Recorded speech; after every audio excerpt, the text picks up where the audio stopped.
YouTube, hey! Today we've got a really cool video for you. Hopefully short and sweet, but at the same time informative and fun as well for anyone wanting to pick up deck building, anyone who wants to play casually with friends. I would consider this deck quite budget if you disregard maybe two of the cards in the whole pack, which would count for 6 cards in total. Relatively cheap. So we'll go through what I like to call the mono blue Teferi mill deck. And for this deck, you want 18 basic land. Why 18? Probably, I guess you'll sort of get the gist of it as we go along the list. The biggest downside to this deck is, I guess, its slow draw at the beginning. It takes a little while to wind up, so you might have a little bit more fun in this deck as like a 2v2 or something like that, and you can operate at your own pace. But we'll get into it now. So 18 basic land. You want 4 Teferi's Protege. You can pick these up for about 8 cents each. They are commons out of Core 2021, so you can find them pretty easily. Obviously, if you wanted to go for your showcase cards, you'd be looking at a different sort of value. However, the standard card there, the prices that I've based this video on, 8 cents a card, so relatively within budget, you'd hope. Next, coming in at the second most expensive cards of the deck, Fabled Passage. So this, including the 18 land, is your fetch land there. You sacrifice Fabled Passage, you search your library for a basic land, and you put it onto the battlefield tapped. So not only does this thin your deck out, you go straight to the source. So you use your Fabled Passage to thin your deck out, get the cards that you need, and then you pull your blues out. And once you've got 4 or more lands, you untap that land. So I find it to be a really good engine at the beginning. I also find it to be really good if it does come in late. So pretty cool there. Fabled Passage comes in at $10. So probably a bit steep there, but also didn't find too much trouble pulling Fabled Passage. Next, you want 4 Teferi's Tutelage, 25 cents a go. This guy is really the drawing mechanic of your entire deck. When Teferi enters the battlefield, you draw a card, you discard a card. Whenever you draw a card, target opponent mills 2 cards. Now that doesn't specify when, that's just whenever. Draw phase, as soon as you put it onto the battlefield, the effect would activate there. This also is a simple enchantment, meaning it can stack by 4. Simple math, you draw a card, they mill 8. That is one of the sole engines around it. It is an amazing feeling when you can get it ticking. So Teferi's Tutelage is very valuable, but only 25 cents. So fantastic card, absolute must have in the deck. You'll need 4 of those. Coming up next, and I should have put this further down the pack just so we could have talked about it a little bit more, but once we go through the whole deck, I will come back to this specific card, because this is an end game. Frantic Inventory. You draw a card, then you draw cards equal to the number of cards named Frantic Inventory in your graveyard. So, yeah, cool. It's draw power. That's awesome. And if you can play 4 of them naturally, you can draw 4 cards. Really cool. However, the more we go through this deck, the more you'll realize that there's actually mechanics built in here that allow me to put Frantic Inventory into the graveyard for free. For instance, bringing Teferi's Tutelage back, you discard a card. So you can play Frantic Inventory into your graveyard and set up for that major kickback later on in the game. You can save the 2 mana early, using it to set the board up, using it to get other things happening, or being mono blue, keeping your mana there for your opponent's turn and just buying as much time as possible. So Teferi's tutelage goes hand in hand with Frantic Inventory, obviously mills that. If you had 4 tutelage out and you played Frantic Inventory on the 4th, I believe that would be 32. Mill 32 cards, if I'm not mistaken, because that would be 4. You draw 4 and they would mill 8 cards per draw. So endgaming sort of stuff. Very, very cool card. We will come back to Frantic Inventory because it is a huge, soul-breaking instant. It is a very powerful card. 20 cents also. So 4 of them, 20 cents. Next, coming into the hot seat, we have 3 Opt. Once again, just a bit of power. You scry one, you get to have a look what's coming in your deck. You can either keep it there, or you put it to the bottom of your library, and then you draw a card. So drawing a card, once again, with tutelage out, mill 2. Coming after that, you have 1 Rewind. Opt is 10 cents, by the way. 1 Rewind. He is fodder in a sense. However, we're getting into the counter target spell, counter spell territory now of the blue deck, just to buy as much time as you can to, because really once it's kicking you need 1 turn, maybe 2, to mill out an entire deck, and it is quite rewarding. Friendly because you can lose early, but quite rewarding when you can pull it off. So Rewind, I've only got 1 in there at the moment. We made a couple of cuts to the deck, and he's a 4 mana cost, so I didn't want too many in there. However, you do get to untap 4 lands as well, so there is a bit of a kickback there. You just need the 4 to play him, and then you basically play him for free. So quite a strong card in that sense. Coming up next is Alchemist's Apprentice. Now, Alchemist's Apprentice isn't quite from 2021. I believe he's still in play. I don't think he's been illegal. However, very cheap. You can pick him up for 5 cents online, so not ridiculous by any stretch. Just able to sacrifice Alchemist and you draw a card, so just more back onto the drawing factor of the deck. 2 of those will suffice. He also is a 2 mana 1/1. If things aren't going your way, he is a blocker at anything. Block anything. He'll die, but you will save some damage unless Trample is on the board. Coming in next, 2 Essence Scatter. Pretty simple. 9 cents. Counter target creature spell. Just buying time, baby. That's what we're here for. 2 cancels. Counter target spell. So just anything that requires mana counts as a spell.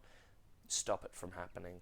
You're getting into the thick of it, really, where you just start looking at the ability to hold as much time as possible. Hopefully you've got the mana drawing. Once you get to about 6-7 mana, you can start taking some pretty powerful turns, and it all starts to roll there. So cancel and Essence Scatter, 9 cents. 2 of each. 2 of each is fine. So coming up next, we have 2 Bone to Ash. I would love 4. However, he is a 4 mana cost, so the kickback is the mana cost. Obviously, Rewind gives you your mana back. The drawback is you don't get to draw a card. So I went with 2 Bone to Ash just to have. You can play the draw a card effect with tutelage as well, so that would then mill as well. Lots of drawing involved, lots of counters involved as well. Bone to Ash is very powerful when you have 2 or 3 tutelage on the board. You can hold him in your hand as well. So quite strong in that sense. 2 of those coming in at 3 cents. He is in Dark Ascension and M19. So very cool there. Next two divination, draw 2 cards. Pretty simple. Stacks up very quickly with tutelage. If you had 4 on the board, they'd mill 16 per card. 3 mana mill 16 sounds disgusting. Buy as much time as you can, get the tutelage out, try and counter what the opponent are doing, and then get going with your divination. Also, not to mention, with all of this draw power, you have the ability to have information in your hand because you're drawing so much. You're picking what you're dropping at the end of your turn with the hand cap, and you're deciding what to drop, i.e. Frantic Inventory. You want to drop as many of those as you can and then hold on to the 4th one. Creatures, 3 Baron Tolarian Archmage. Pretty awesome card. He is a legendary creature, so you can only play 1 on the board at any time. However, you can use him with Teferi, Master of Time, and bounce him back. Or, if it's not going your way, you can bounce back a creature your opponent controls and buy yourself some more time. So it's just about getting your board set up, and then it doesn't take long. So when Archmage enters the battlefield, return up to 1 target creature or planeswalker to its owner's hand. So at the beginning of your end step, if a permanent was put into your hand from the battlefield this turn, you get to draw a card, once again, hand in hand with tutelage. And I looked it up. You cannot use Baron to bounce Baron. I did look it up because I thought, hang on a minute, this could be really, really juicy, really, really fun.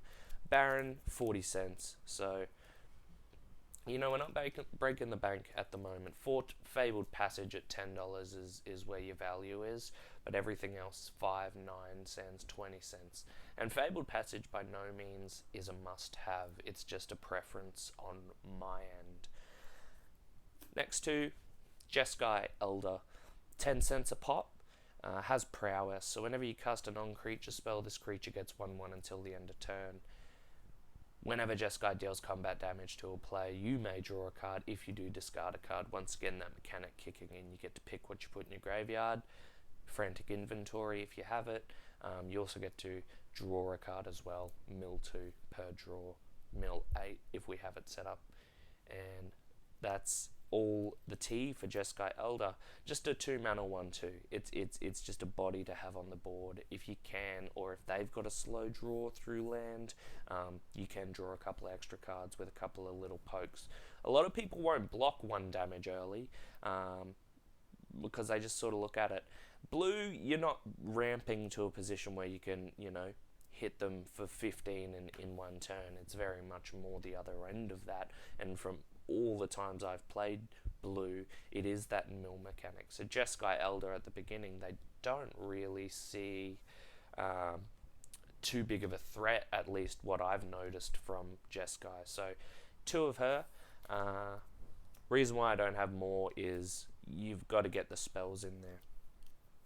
2 fun cards, not from 21 or anything like that, just once again a preference for myself. We have Prophetic Prism from Gatecrash, valuing at 76 cents. 1 mana tap, add 1 mana of any color to your mana pool, and I believe that stays. However, draw a card as well, so plays into tutelage perfectly and is a really valuable card if you can get it out early, because you can just keep it tapped, you pay 1, and then at some point you're going to make a gross because it pays for itself after it adds 1. So on its second turn you're grossing 1 mana, which is really, really cool. 76 cents for Prophetic.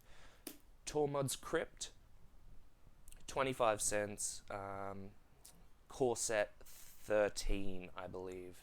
Sacrifice Tormod's Crypt, exile all cards from target player's graveyard. You mill in out their entire deck. You don't want to come across any juiciness in a green or a black deck that rely on cards in the graveyard. Just get rid of it. Exile the whole lot. If you can chunk a good 50-60% of their deck and you've got, you know, the cogs working and you want to maybe go for the end game next turn, play Tormod's Crypt, and their turn is pretty much redundant. Unless they have a super powerful hand, you've already created havoc, you've already milled out half their deck. They're looking at cards in their graveyard, wanting to play those cards. Tormod's Crypt.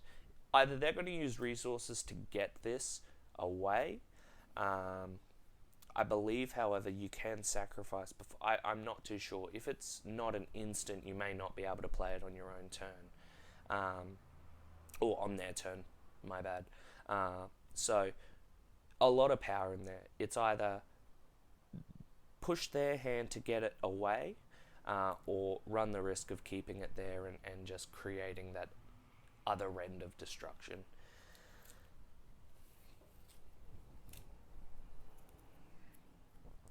One, Discontinuity. Probably the most expensive card in the deck if I'm not mistaken. However, this is the end game card. What it does is basically ends the turn. If you've got, 8, 9, 10 mana on the board, you're ready to rock and roll. You've got the tutelage there. You've even got a couple in your hand that you're ready to play. You've got Teferi, Master of Time. You've got Ageless Insight that you're ready to play as well. Or you've already got some tutelage on the board and you just draw the Insight from your hand. You play Insight and all of a sudden they're like, wow, I have one turn to deal either 20 damage or 7. Discontinuity, you're playing it on their turn, so you have a quiet turn, but then you play this, ends their turn, it's back to you, you untap all your mana, and you go for that end game. I find Discontinuity is the end game card. You do keep it in your hand until the point where you can secure the victory.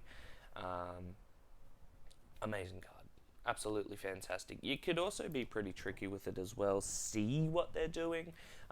Maybe wait for them to spend their mana and put some creatures on the board, and as it comes to battle, you could Discontinuity and it ends the turn. So they don't get to attack, but they've spent their mana on creatures. So very powerful card. It's an instant.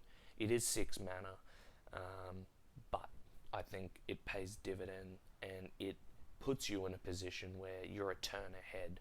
So very, very powerful card. 2, Teferi's Ageless Insight. This is pretty cool. The showcase is cheaper than the standard card. $1.55, $1.47. There's an 8 cents difference. However, if you wanted to, I guess, go for the showcase, you'd actually save money. Very, very cool card. This here, a legendary enchantment. There is only 2 in the deck. If you would draw a card, except the first one you draw in each of your draw steps, you draw 2 cards instead. Now, wood is a powerful term in Magic, because you go back to tutelage, and when you draw a card, they mill. Now, when you draw a card, you're drawing 2. But if you add Frantic Inventory on top of that, where you're drawing 4 cards, you're drawing 8. So 8 by 8 is 64. You would mill their entire library with this, 4 tutelage, and the final Frantic Inventory play. What's better is you draw 7 at the start of a match, so they're already 53 in. You don't need that whole combination, but Insight with 2 tutelage and 3 inventory, it's gonna tick up very, very quickly. And it's only if you're drawing a card outside of your draw step, which is any time a card says draw a card. Phenomenal value. 2 in there. $1.47 for the showcase, $1.55 for the standard. Very, very cool. And the final 2 cards of the deck, Master of Time. And for those of you who haven't seen the collection yet, there is the borderless Teferi Master of Time. He is awesome. if you didn't know this about Teferi, you may activate the loyalty abilities of Teferi on any player's turn, anytime you could cast an instant. So you now tick your loyalty up twice per round, and they're milling on their turn. So they draw obviously at the beginning, but they're then milling a whole heap after that. So very, very powerful. I'm just digging through now to wrap up the end of the video, the highlights of the cards and the guys, the juice. Teferi's Ageless Insight, and we're doing the thing again, we're bending around the tripod. I hope this sounds better, and I've moved it out of camera frame, okay. I hope the sound's better. The little microphone I picked up is working pretty well, I believe. I'll watch this back, obviously. If not, I'm going to record it again. Aha! Woo! 2 Ageless Insight, 2 Teferi Master of Time, 4 Frantic Inventory, 4 tutelage. That's the core part of the deck. Everything else counters or draws or just disrupts you in any way that it can. Very, very strong backbone. And I know you're looking at a 60 card deck and you're looking at only, 12 cards in it for what you're needing to do. But mind you, you only need 1 tutelage out to start milling. You only need... Well, you don't even need Ageless Insight. Teferi's tutelage is the backbone, but the amount of cards in here that have the draw effect, divination, bone to ash, the Teferi's protege needs to be mentioned. You pay 2 mana, you draw a card and discard a card. You're getting through your deck just as fast as you're milling them. You will come across these cards. You will come across them, and I cannot wait to get this deck onto MTG Arena and we can play on stream. But for the time being, if you like these sorts of videos, they can be a little bit long, and they can be a little bit tedious, I guess. I wish I could show this deck in action somehow. I don't quite have the setup for it yet. So for now, it's going to be this. I believe Teferi Master of Time you can get as low as $16.70, anywhere up to $55. Obviously, your borderless foil. This is just a borderless. He is an expensive boy. However, when you pull him from Core 2021, they're in a better feeling. It's right up there with the Charizard VMAX that we haven't pulled yet, but, we're hunting for it. That is the Mono Blue deck in all of its glory. Fairly cheap. I will do a little bit of math and put in the description the total price of the deck if you did scavenge around the internet. TCG Player is where I got the prices from. Look, for the most part, fantastic deck. We'll see you guys very, very soon. And don't forget, Zendikar Rising is also around the corner, so keep your eyes out for the unboxing there. Check out my Patreon, subscribe and like. I have a bunch of Pokemon codes to give away. Comment, let me know. Contact me over on everyttcg@gmail.com and I'll get some codes to you. Have a cracking day, guys. See yous around.